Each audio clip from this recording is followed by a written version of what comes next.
Alas 5 Gs na, 1 Western Visayas na. Alas 5 Gs na, 1 Western Visayas na.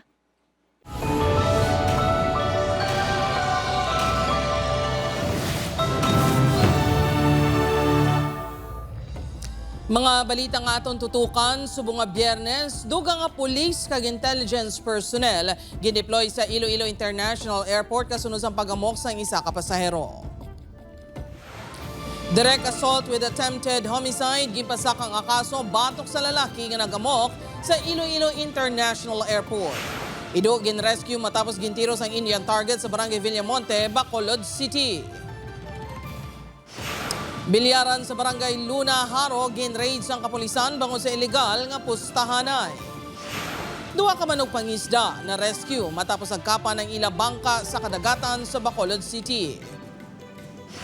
Kag pag-ampok ang debosyon sa Nuestra Señora de la Candelaria, nagdala sa milagro sa pila ka deboto.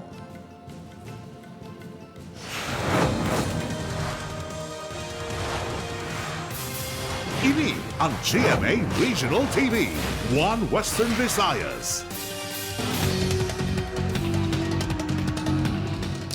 Mayong hapon Western Visayas kag Negros Occidental, malantaw kita sa live streaming sa YouTube channel sa GMA Regional TV kag Facebook page sa One Western Visayas. Sa nagapanguna nga balita, kaso nga direct assault with attempted homicide, gimbasa ka batok sa lalaki nga nagamok sa Iloilo International Airport. Pagsikyar sa mga dala sa mga pasahero, hugot nga ginatutukan sang Kaap Iloilo. Ini ang gintutukan ni Kim Salinas.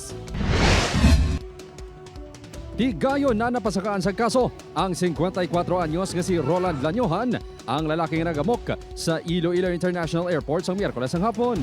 Nagapabilin nga naka-hospital arrest ang sospek kag iga-kusturya sa kapulisan kung hindi ini makapiyansa. Ang Cabatuan Police Station, nag-file sila sa complaint sa prosecutor, so ang ilang file is direct assault with attempted homicide. Nahibaloan niya ginapasurrender ang natukiban niya kutsilyo sa sospek sa screening area. Apang makapila ka peses pa ini nagtuyo ang buno sa pulis. Rason nga natiruhan. Nakabatsag sa kakulba ang pila ka pasahero bangod sa natabo. May worry, isa lang aton kabuhi kag ang may mga upod man tano, so kung may matabo sa aton, wala na chance ta nga makuha ulit. Si Jonathan kag mga abyan sini nga halin sa Taguig City. Gindayon sa gihapon ang bakasyon sa Iloilo sa bungadlaw, apisar sa natabo. Medyo nakakatakot rin. Kung may naman ang security is maramdam namin safe yun. Sunod sa Kaap, wala sila sa may nakita nga kapabayaan sa seguridad antes ang insidente. Apisal sini, ginpasangkad na sang Civil Aviation Authority of the Philippines ang seguridad sa airport. Nagdugang na ini sa mga police kag intelligence personnel sa main entrance kag sa screening area sa third floor. The PNP-FC group has augmented one active on-duty PNP-FC group personnel at the final so that the reaction time will be fast. Another security from our own private security provider. And also, in the initial area at the ground floor, we have established two private security guards as well as a roving CSIS, the CAP Security Intelligence. Una nagpahayag ang Kaap nga ginatunan nila ang posibilidad nga liwat ibalik ang initial screening sa main entrance ng airport. Apang ang ining atikang, ang wala ginapaboran ni Iloilo Governor Arthur Defensor Jr. Para sa gobernador, isolated case lang ang natabo. Sa Manila Airport, we went to some extreme. That's not good for tourism and travel. The general convenience of travel and trend Cebu. So, why not sure? Upod kay Cirilo Renduque, Kim Salinas, One Western Visayas. Para sa dugang nga mga balita sa Negros kag Panay, mangin kaupod ta si Adrian Prietos. Adrian? Yes, Jers, mga kapuso, madamo gid nga salamat. Kinuptanan nga ido. Pilason matapos yung tiro sa Indian target sa Bacolod City. Nakatutok Aileen Pedreso. Makita sa sining nga mga laragway nga nagaungot ang Indian target sa lawas ng isa ka ido. Naluoy ang mga residente sa sitwasyon sa ido. Gani gilayon sila nga nagpangayo sang bulig sa Animal Welfare Group. Ginrescue ang ido kag gindala sa veterinary clinic. Natabong insidente sa Barangay Villamonte, Bacolod City. Ginapanag-iyahan ni Melly Rose ang ido nga si Milo. Nagaserbe nga bantay ang ido kung wala sang tawo ang ilabalay. Pagwa ako sa hapon, pato, wala sa galing, dili lang sa ulo, di man sa labayo. Sa balawang wala, sa panag-uuli. Wala sing ideya si Melly Rose kung sinong may kahimuan sa pagpang-Indian target sa iya ido. Ginpaidalom sa emergency surgery si Milo. Medyo weak man siya pero hindi man siya muna dehydrated, and then ang iyang pilas check na mo niya x-ray somehow hindi man gid siya muna kadalong. Naigo sa tuo nga dughan si Milo nga sunod sa veterinaryo, delikado kung natabuan nga madalom ang pilas. Yes, amo isa ang gingamit sa pagpana siya. May kay superficial naman nga wala. Hindi siya muna kadalom ang iyang pilas. Ginaimbestigaran na sa kapulisan kag barangay ang insidente kag nagpahanumdom nga ang pagsakit sa kasapatan isa kag criminal act kag sarang makasuhan ang may kahimuan. May lahigita na, may logisa na nga naka-govern sa mga animal. Either aspin or whatever classification sa mga animals, dapat halungan. Pagin request mo nato ng aton mga residents dito sa dalong nga area nga kung may nasiklatan sila abino, magpabalo sila. We condemn together with CAPNO ang ini nga mga animal cruelty actions kag dapat hindi gini pamarisan. Aileen Pedraso, 1 Western Visayas. Mga kapuso, bilyaran sa Haro, Iloilo City, ginraid sang kapulisan bangod sa illegal nga pustahanay. Isa sa mga nadakpan, varsity pass ang bilyard. Si John Sala nakatutok live sa Barangay Luna, Haro, Iloilo City. John?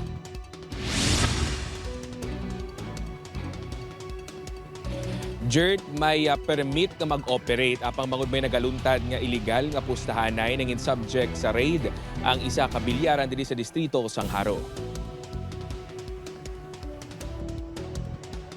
Arestadong 5 ka mga individual sa ginraid ang isa ka bilyaran sa Jaime Street, Barangay Luna, Haro, pasado alas 10 kagabi bangod sa illegal nga pustahanay. Ang mga arestadong inalakipan sa mga player kag spotter. Nakabato na kapulisan sang tip halin sa isa ka confidential informant, rason yung ginpadulungan ang lugar. Naaktuhan mismo sa mga operatiba sang Iloilo City Police Office Intelligence Unit na nagahampang sang bilyard sa mga persona kag may pustahanay. May involved ng mga bet money, pustahanay.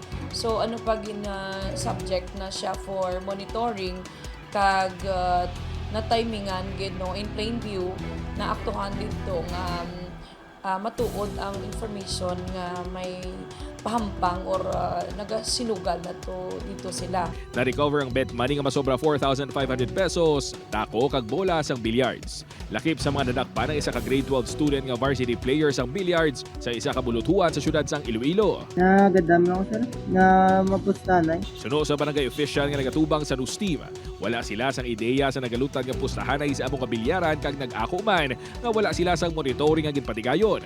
Wala na ini naghatag pa sang pahayag sa kamera. Abiso sa ICPO sa mga barangay officials sa kinahanglan nga pasang karon nila ang ilang pagmonitor sa mga illegal gambling activities sa ilang barangay.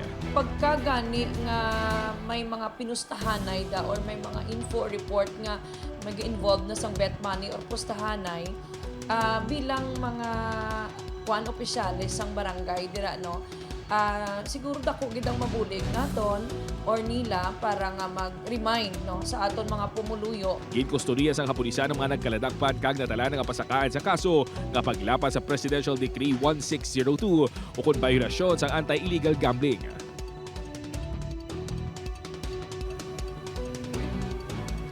Jert, base sa impormasyon, may yara sa ginabanta 20 ka mga persona nga yara sa sulod sang bilyaran sang natabo ang raid apang ang mga directly involved lang sa illegal gambling activities ang ginpangdako. Jert? Madamo ganyan, salamat sa update. John Sala. Mga puso sa Bacolod City naman, duha ka manog pangisda ginrescue sa kadagatan sakop sa syudad matapos magkapa ng ilang bangka. Yaring balita nga itong gintutukan. Matapos ang 8 ka oras nga pagpalutaw-lutaw sa dagat, matapos nagkapa ng ilang bangka, na-rescue ang duha ka manog pangisda sa dagat sakop sa Bacolod City. Isa ka naglabay ng ROR vessel ang nakakita sa ila. Ang malalaki sa video, amo Sanday Rochelle kag Jean, dun sa Itagabanago. Nagpalawod sila Enero 28 sa hapon apang bangod sa makusog nga hangin kag balod, nagkapa ng ilabangka. Gatrol kami, panagat. Tinakapan niya, may ginlakad sa duwa ka balod ang pambot, nalunod. Tapos, alas 10 ang gabi, bigyan kami makita sa Ruro, alas 6 ang aga. Perting kulba naman kay siyempre ang lawas sa kaya naglugdang mo. Gilayon yung ginpasaka sa RORO vessel ang duha kag gindapatan sang first aid. Ang vessel nga ni nagrender agad sila sa assistance. So after na, yung palapitan nila, ginkuha nila itong duha ka fisherman. Wala man ta sang low pressure, wala man ta sang siling weather disturbance. Ang aton subong nga na aguman nga mga kusog sa aton nga balod tungod ini sa aton nga amihan, sir. Nakapauli na ang duha ka manugpangisda. Samtang, padayon nga ginapangita sa PCG ang manugpangisda nga si Anthony Barte, 40 anyos, sang Barangay 1, Bacolod City nga tatlo na kaadlaw nga nadula. Martes, Enero 27, kuno ini, nagpalawod apang wala paghihapon makapauli. Nag-deploy kita sang rubber boat. So mga area covered nila ma'am sa mga 5 nautical miles, tapos ang coastal barangay sang Sumag, Lupandan, Angob, Pahanukoy, Barangay 1. Opad Karil Casillo, Adrian Bretos, 1 Western Visayas.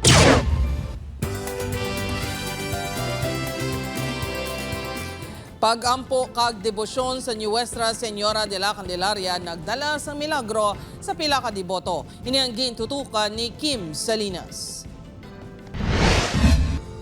1981 sang ginkoronahan ni Pope John Paul II ang imahen ni Nuestra Señora de la Candelaria sa balkonahe sang Haro Metropolitan Cathedral. Ini ang nagaisahanon nga Marian image sa Pilipinas nga ginkoronahan sang Santo Papa. Ang Candelaria ang ginakilala nga patrona sang Western Visayas. Pila lang ini sa rason nga madamo ang mga demoto sang Candelaria. Isa sa may mainit kiribusyon sa Birhen sang Candelaria, ang 43 anyos nga si Charlie. Nagpati ini nga paagi sa iya pagampo kay Nanay Kande. Mabugayan ini sang bata. 2016 sang ginkasal sila sang iya asawa kag nagalaom nga gilayon makaangkon sang anak. Apang wala ini natabo, rason niya nagpangamuyo siya pinaagi sa Candelaria. 2023, sang nagbunag ang iya asawa sang isa ka baby girl. Every day, ari ako diri sa iya. Basta may time ko, yahapit gid ko sa iya, nagasindigid ko sa kandila. Doon nadulaan ka na sang paglaom nga magka-baby. Pero wala gid ko nag-untat, no? Kay naibaluan ko nga ara gid si Nanay Candelaria. Bilang padayon niya pagpasalamat, nagahimo ini sang isa ka binalaybay nga nahalad kay Candelaria. Ang duwa ka tuig sini nga bata, kinatuluan niya sa pagpangamuyo kag pagkilala kay Nanay Kande. Ang 67 anyos nga si Tatay Remigio sa Mandurriawa, elementary pa lang sang nagsugod ang debosyon kay Nanay Kande. Nangin iwagid kuno ang Candelaria sa iya kabuhi. 13 kami ka mag-utod, akong kamagulangan. Di pinsaron mo sa amuna nga mga panahon hindi makapan ang ginikanan. Pero tungod sang milagro sang mahal nga Dios kag sang Iloy nga Birhen, iya gintugot nga 13 kami nagprofessional. Pebrero 2 Lunes, iga-celebrar ang kapiestahan sa Nuestra Señora de la Candelaria. Isa pa sa ginapahayag milagros ang imahen sa Candelaria amo ang nagadako ini sa paglipas ang panahon. Biit kada ko gagamay, wala kita naga-focus dira. Kaya tiya importante ang ating pagtuo ang amo nagadako. These images are just representation that will lead us into a deeper faith. Pamaagi man sa Archdiocese of Haro agud mas mangin sentro sang kapiestahan ng Candelaria amo ang pagpasimple sang prosesyon. Upod kay Cirilo Renduque, Kim Salinas, 1 Western Visayas. Ini ang GMA Regional TV, 1 Western Visayas. Mga kapuso, 7 ka empleyado sa DILG-6 na trap sa nagmalfunction nga elevator sa ila building sa Santa Barbara, Iloilo. Mga empleyado, 1 ka oras pa antes na rescue. Ini ang gintutukan ni Kim Salinas. Naglabot sa 1 ka oras ang pagkatrap sa 7 ka empleyado sa Department of the Interior and Local Government 6 sang nagmalfunction ang elevator sa ila building sa Santa Barbara, Iloilo, manog alas 7 kagabi. Suno kay DILG 6 Regional Director Juan Jovian Ineniero, ang mga empleyado ang napaidalom sa 6 kadlaw nga training. Bago lang tapos panyapon ang mga ini kag pasaka na sa ila dorm sa 3rd floor sang naberya ang elevator. Gintinguan pa sang technician sang building nga respondihan ang sitwasyon apang hindi gid mag-function ang elevator. Bangod diri, nangayo na sang bulig ang DILG sa BFP agud ma-rescue ang mga empleyado.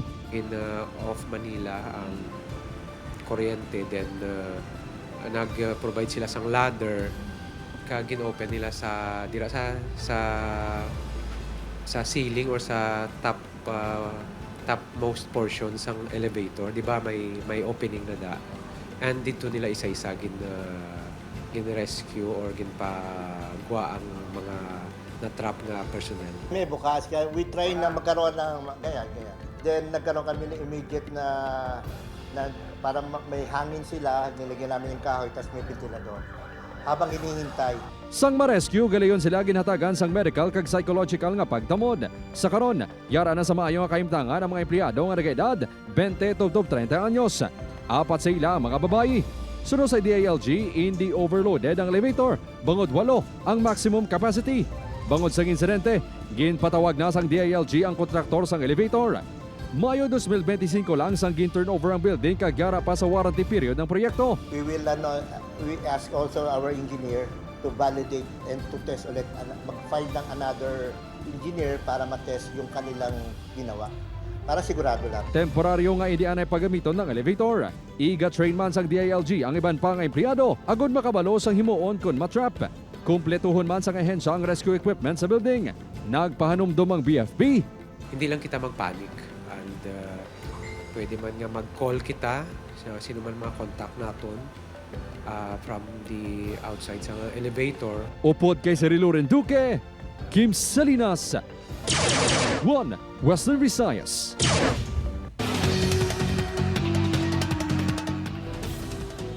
Principal sa isa kabulutuhan sa Bacolod City nakabaton sang mensahe sang pagmamahog gikan sa nagpakilala miyembro sang NPA. Nakatutok kay Ling Pedreso. Nag-report sa kapulisan ng principal sa isa kabulutuan sa Bacolod City matapos makabaton sang pamahog sa iya kabuhi. Base sa panaysayon sa principal sa kapulisan, gindaho sa iya sang isa ka tricycle driver ang sulat kung saan nakabutang nga ginapahog kag ginapahalong bangod butigon kuno ini. Wala naging detalye sa kapulisan kung ano ang ginatungod nga kabutigan. Apang ang nagpadala, nagpakilala kuno nga katapos sa New People's Army. Regarding sa iya allegation, nakaresus ang sulat. Pangingin mo sa police station, then validate namon ang information kung legit or not legit ang grupo nga napadala siya sa sulat. Regarding sa iyang allegation. Wala naghatag sang payag ang DepEd Division of Bacolod City sa ginpadulungan sa news team. Apang ginkumpirmar nga ginaimbestigaran na nila ang insidente. Samtang, patay ang ginapatihan katapos ng New People's Army matapos ang nagluntad nga engkwentro sa 94th Infantry Battalion sa Barangay Biao, Binalbagan. Ginkilala kay Ales Dante ang napatay. Sunod sa Philippine Army, nagresponde ang militar sa lugar matapos nakabaton sang report halin sa mga residente angot sa presensya ng rebelde nga grupo. Nagdugay sa kapin 10 minutos ang enkwentro. Ayon po sa residence po ng Barangay Santo at Barangay Biao ng Binalbagan. Nagre-reklamo na po sila dahil kinukuha na sila ng goods na at saka pati po pera. So, immediately, direct namin yung area ay meron po isang napatay sa kanila. Nagpapadayo ng clearing operation sa encounter site. Aileen Pedraso, 1 Western Visayas. Mga kapusugin relief kagin pang reassign ng 46 ka Chief of Police sa Western Visayas sugod subong nga adlaw Enero 30. Ini ang ginalakipan sang 13 ka Chief of Police sa probinsya sang Iloilo 11 sa Antique, napulo sa Capiz, 6 sa Aklan, 5 sa syudad sa Iloilo, kag 1 sa Guimaras. Sunod sa PRO 6 ang paghalin sa mga kapulisan, gayon base sa kalawigon sa pagserbisyo, kabugusan nga termino nga nangin hepe nga hindi magnubo sa 6 katuig, kag sa merit kag performance. Sunod kay PRO 6 spokesperson Major Lailin Sensil, regular nga proseso ang ginpatuman sunod sa mga pulisiya sa PNP. Nag-undergo ni siya sa process. So, nag-convene ang aton nga ginatawag nga second level Officers Placement Board. I-base sa ilaya nga board. So, amo ni siya nagwa nga mayara kita 46 ka mga COPs no subject for relief and reassignments. Sa Bacolod City, 63 anyos na residente nga aksidente. Nagreklamo nga wala girespondihan sa barangay. Barangay officials nagdepensa. Yaring balita. Ko, taray sibi ang akon mga anak kapanawag siya ng barangay. Wala ambulansya. Anong matapos pa anak ko? Ilan ako tawanan? Wala! Wala na pungga ni Lola Teresita nga magwangal sa tuman niya kaugot matapos ginapasuni wala ginrespondihan. Ang iba na. Naksidente ang 63 anyos si Lolo Rogelio Treyes Jr. Samtang sakay siya motorsiklo sa barangay Estefania. Nakagom inisang pilas kag bukol sa ulo matapos maigo sa semento. Pero sa nagpadulong sa barangay hall ang mga himata sa pasyente, wala kuno sila ginsapak. Ambal nila basta nagsabat sa sakon, mangayo na lang sa details, mas mayo dalaan nyo ng tricycle. Gahibi na wanggo kung way sila aksyon. Nagsakay na lang kuno sila sa tricycle kag nadala sa ospital ang pasyente. Tapos pagabot sa time na kinanglan ng bulig, tapos sa pag-emergency wala gid. Grabe nga ako nga pagka-aksidente ko wala na. Depensa sa barangay, wala sa ambulansya nga sarang mapasakyan sa biktima bangod may ginrespondihan man. Hindi man magamit ang patient transport vehicle bangod wala pa sa emergency equipment kag mga personnel. Ang ilaya nga pagpating ini vehicle diri mausar. Hindi pwede mausar kay may protocol na ya. Ato yang isa fully equipped to 24/7. Kung magdinungan, siyempre mahulat ka. No? Ito apa siguro nga ti kinanglanon nila ti what can do.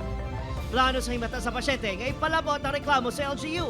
Wala pa naghatag sa pahayag ang Bacolod CDRMO angot sa insidente. Opon, Kiril Casillo, Adrian Bretos, One Western Visayas.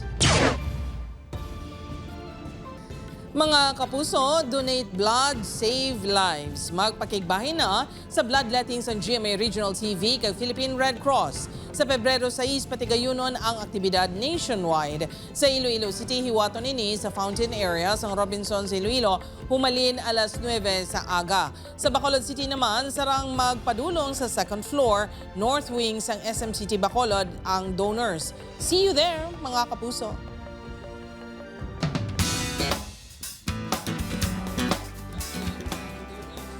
Mga puso, bantayan si Mike Tan, kaupod kanday Andre Paras, Tetay kag Archie Adamos sa panibagong episode sang Magpakailanman Buwas. Ginatiguluhan nga most beautiful player, igapakita ang istorya sa kabuhi ni Dido o kung Yasmin, niya ginbayaan sa Iloy sa edad nga 13 anyos. Ano bala ang mainagyan ni Yasmin bangod hindi siya mabaton sang sosyudad? Paano siya gindala sa kapalaran sa kalibutan sang basketball?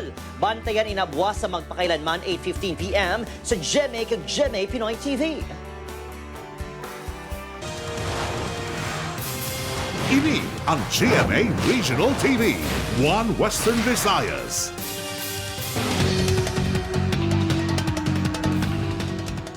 Anong persona aresado sa separadong drug bypass operation sa Bacolod City? Yaring balita! Aresado sa Bacolod City Drug Enforcement Unit ang high-value target nga si alias Boyboy, 26 anyos sang Barangay 1. Ini matapos na monitor sa kapulisan ang pagduso sini sa illegal nga droga nga nag-umpisa sang 2025. Naglabo sa masobra 500,000 pesos ang balor sa illegal nga droga nga na-recover. Sa Purok Narabaybay, Barangay 8, dakop ang high-value target nga si Jervy Tarog, 38 anyos, kag kaupod sini nga si Christine Antila, 20 anyos, isa ka street-level individual. Nakuha sa duha ang masobra 500,000 pesos nga balor sang suspected Cebu. Na-monitor sa kapulisan nga matamat nagadamo ang parokyano sang 20 anyos sa si Lester Adorna, kag abyan sini nga si Dave Haranilla, 18 anyos. Na-recover sa duha ang masobra 30,000 pesos nga balor sa illegal nga droga.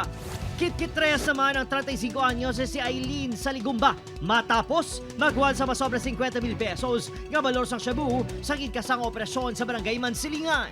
Sunod sa BCPO, hugot nga ginamonitor ang source ng illegal nga droga nga na-recover sa asod-asod nga operasyon.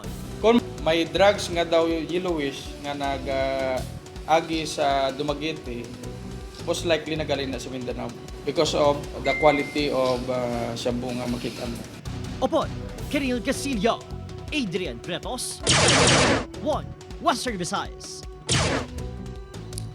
Sa iban pang balita, napuhag ang pila ka mga residente sa Barangay Rizal, Barotac Viejo, Iloilo matapos makabatis ang asod-asod nga lupok sang pusil pasado alas 8 kagabi. Nakuhaan sa CCTV ang paglambay sa duha ka SUV nga nagasundanay antes sa batian ng lupok. Sunod sa residente, madasig ang pagpadalagan sa duha ka salakyan kag posible nagali ng lupok sang pusil sa isa sa mga salakyan. Na-recover ang 5 ka basiyo sang bala sang wala natumod nga pusil.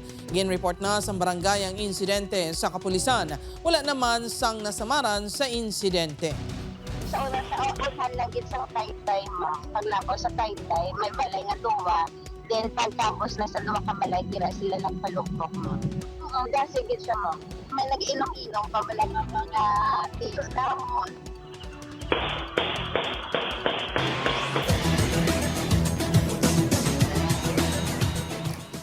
Mga kapuso, magluwas kay Alex Ayala, duwa pa ka Pinay tennis players nagpasakop sa Philippine Women's Open. Si Tess Ordales nakatuto. Duha ka Pinay tennis players ang nagpasakop sa kompetisyon sa Philippine Women's Open. Si Tenny Maris nga halin sa Evlag, North Cotabato, kag si Steffi Aludo nga gikan sa Agusan del Sur. Ang reigning SEA Games bronze medalist in doubles nahangkat kontra WTA players. Kabahin man sila sa main draw, kag natubang ang Japanese duo na Kanako Morisaki kag Mana Ayukawa. Sa score nga 6-2, 6-2, naluto sa duha ka Japanese standouts ang Pinoy Bets. Napasawan man sa torneo, memorable man kuno ang experience ang duha ka mga Pinay. I'm so elated kasi nakalaro ko po yung mga pro doubles players. So when we first know po na lalaro kami as wild card, our mindset po is to parang i-boost na talaga lahat. And actually, madami po kaming natutunan against the Japanese players. Mas grabe po yung level dito sa WTA kasi wala pong may nag-give up talaga sa every point ng laro. We still have to work harder. Kailangan po namin improve yung muscles namin, and then sa katawan din namin, of course, hard training po. Magluwas sa doubles pero human nga nagpasakop ang duha sa singles event. Si Aludo naog sa unang nga hampang sa qualifiers, antes malutos ni Sakura Hosogi sang Japan sa masunod nga round. Si Madis naman hinatagan sang manaming nga hampang ang SEA Games silver medalist nga si Manang Chaya sa Wangkeo sang Thailand, antes sa tumangon sa pagkaluto 6-4, 6-0. Ganun pala yung feeling na you play sa center court. I've been practicing with the top players, which is Ate Alex Ayala and Mia Horvit, and I will train hard pa in my next tournament. Ang 18-year-old tennis rising star kag number 2 ranked player sang Pilipinas para yunon ko ng karera bilang scholar athlete sa University of Hawaii. Tess Ordales, 1 Western Visayas.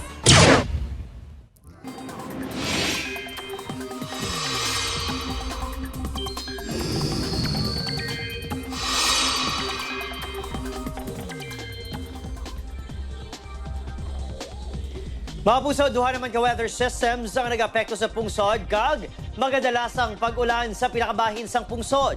Mag-apektong shear line sa nasilangan nga bahin sang Mindanao samtang amihan naman ang nagaluntad sa Luzon kag Visayas. Sa datos sa Metro Weather, may chance sang ulan sa pinakabahin sang Capiz, Aklan, Iloilo kag pinakabahin sang Negros Island region.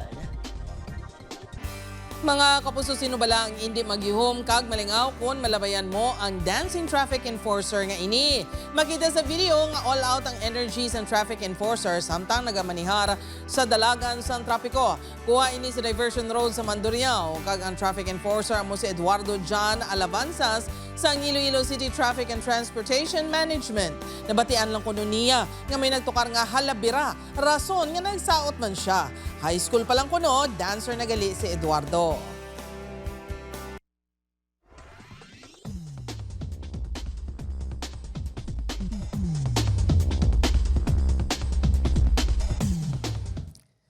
Mga kapuso, ako si Gertrude Charlatan. Ini ang One Western Visayas, bugos nga puwersa para sa mas dako nga misyon kag mas masangkad nga pagserbisyo sa pungsod.